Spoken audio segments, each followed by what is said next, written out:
مسلمانم اهل توحید بارک الله فیکم.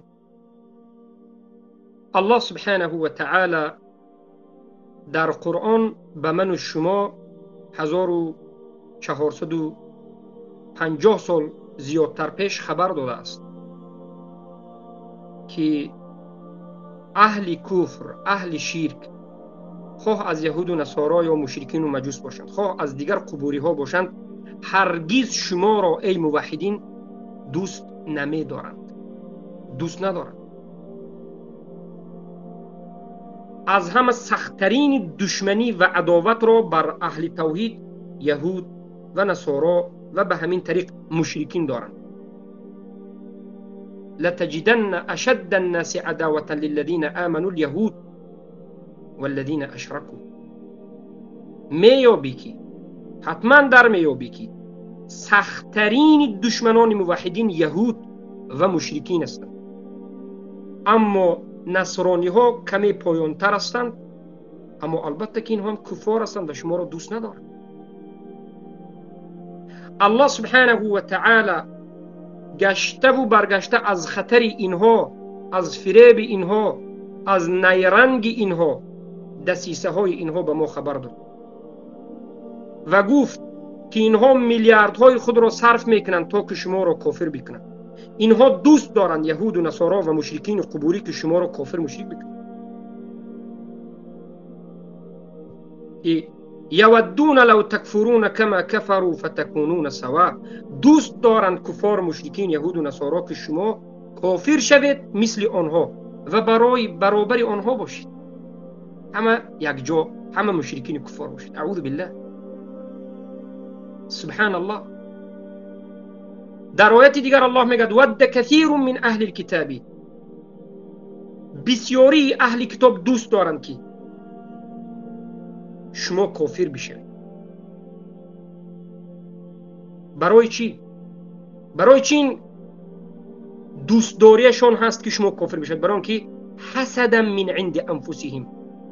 اینها حسد دارند به این دین شما، به توحید شما، به عاقبت جنت شما، به رضا بودن الله از شما و به این زندگی پاک شما، به این زنهای پاک دامن شما و به این فرزندهای با آدابی دور از فحشای شما. اینها حسد دارند، زیرا که حیات اینها خراب است. یهود، نصارا، بودیست، حیات اینها خراب است، آرامی قلب ندارند، عاقبتشان جهنم است و خودشان میدانند. کفار، مشرکین خودشان میدانند که جهنم میروند، فقط میگویند که در جهنم وا میخوریم. اعوذ بالله، به دوستها هم دیگرشون میگن که در جهنم وا میخوریم. چهلی که مشرکین قریش میگفت.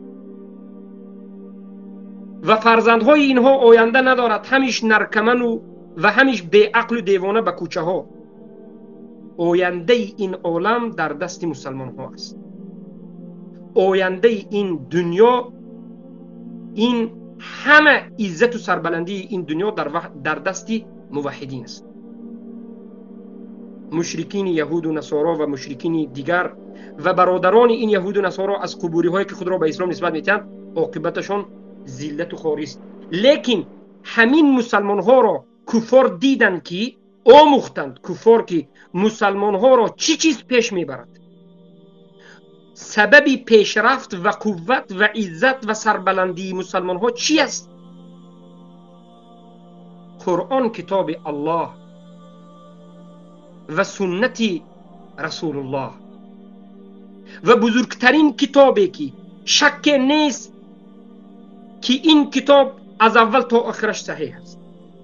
این مسند مختصر الجامع صحیح البخاری که مؤلفش محمد ابن اسماعیل البخاری رحمه الله است میباشد، که در خودش زیاده از 3000 حدیث را بدون مکرر دارد و با مکرر زیاده از 6000 حدیث را یا 7000 حدیث را دارد، که این کتاب سبب می شود که امت جمع بشود. زیرا این کتاب را هیچ کس قدرت انکار کردن از این کسی که خود را به اسلام نسبت میدهد ندارد. صوفی ها این کتاب را بد میبینند، اشعری ماتریدی بد میبیند، اما زبانش را میگزد، دهانش پور خون، هیچ چیزی گفته نمیتواند. الله اینقدر این کتاب را حفظ کرده است، اینقدر این سنت رسول الله را حفظ کرده است که هیچ کسی این کار کرده نمیتواند. اما این کتاب از اول تا به آخر بیان کننده توحید است، بیان کننده منهج حق است و بیان کننده منهج اهل سنت و الجماعت است، رد کننده کفار از یهود و نصارا و مشرکین، رد کننده رافضه و صوفی قبوری، اشعری ماتریدی، کرامی و عازری، و رد کننده علمانی و رد کننده تمام فرقه های مشرکین است. قسم به الله 100 سال کفار مشرکین مسلمان ها را اکستریمیست بگن، تروریست بگن، کفت و کو بکنن، کتاب های نوشته اونها را منع بکنند، به ترمه ببرند. در بین اینها قرآن است که سوره انفال و سوره توبه دارد و این قرآن صدها آیت در باب براءت از کفار و مشرکین و جهاد، و این چنین صحیح بخاری دارد و صحیح مسلم دارد که این کتاب بیان کننده توحید، کفر بالطاغوت و براءت و تکفیر مشرکین و ایمان به الله دارد. الله اکبر. اینها اذیت میکشند و چهره حقیقیشون را نشان میدهند. غرب است، شرق است، همه کفار بد میبینند، لیکن طاقت من کردن این کتاب را ندارند. اما روس خبیث، کفار روس خبیث و در رأس اینها شیطان انسی لعنت الله علیه اخزاه الله، این پوتین لعین، وقتی که در گرد و اطرافش به نام مسلمان های لشکری طاغوتی خودش را جمع کرد، به مانند یک تتری مشرکی که مفتی است، تاج الدین است، نمیدانم، کریست را بوسه میکند، سرخم میکند، و یک صوفی رقاصه بیش نیست، و دیگر مفتی های صوفی غلات اشعری ماتریدین مشرکین را دید، و بعد از این کافکزی این افسانه گویان مشرک را دید، و بعد از این قدیروف کافر مشرک را دید، این فکر کرد که همه مسلمانی در روسیه بوده همچنین کافرند، طاغوت پرستند و مشرک گمراهند، برای همین بیاید این را منع کنیم. اما چهره اساسیش را نشان داد. الحمدلله که چهره اساسیش را این خوبسا نشان داد. اینها کیها هست که ضدیت به قرآن و سنت را آشکار و واضح کردند. اینها 100 ساله هاست به مسلمان ها می جنگند. به مسلمان ها جنگیدن این مگر به قرآن جنگیدن نیست؟ مگر همین مسلمان ها به خاطر قرآن و سنت نمی جنگند؟ مگر همین مسلمان هایی که تطبیق قرآن و سنت زندگی میکنند روس ها رفته میکشند مگر همین کشتنی بد دیدن قرآن و سنت نیست؟ بله. اما بسیار مسلمان های جوهلا به فریب روس ها گرفتار شدند، گفتند نه این مسلمان ها این هستند و آن هستند و غیره. گفتند امروز آمد به بالای تی مسلمان مرحمت، قرآن تو را اکستریمیست میگه، صحیح بخاری تو را اکستریمیست میگه. بعد از این مگر کسی با شک و شبهه دارد که اینها شب و روز میخواهند که من و شما را کافر بکنم؟ کسی که شک و شبهه داشته باشد حالا هم خاموش باشد، گمراه بیش نیست.